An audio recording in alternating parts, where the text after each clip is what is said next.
Вьетнамда бір ай тұрамын, бір айда қанша ақша кетті?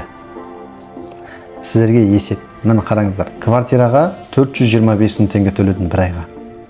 Коммунальный услугаға 45 мың теңге, такси 55 мың теңге, тамақ 150 мың теңге.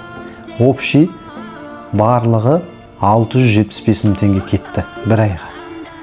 И қосу 100 мың теңге анау-мынау расходтар. Баланы қыдырту, бір жерге барып қыдырып келу, суға түсу, бірдеңе алу, үйту, сондайға есептеген кезде общий 775 мың. Округленно 800 мың деп алайық. 800 мың теңге маған бір айға Вьетнамға тұруға кетті. Бұйырса келесі рилста Вьетнамда тұру жайлы визаны қалай тапсыру керек, қандай виза жұмыс істеуге келет, қандай виза жай тұруға келет, барлығын келесі рилста бөлісетін боламын. Парақшама тіркеліп отырыңыздар. Вьетнам туралы, жалпы шетел туралы пайдалы ақпараттармен парақшамда бөлісемін.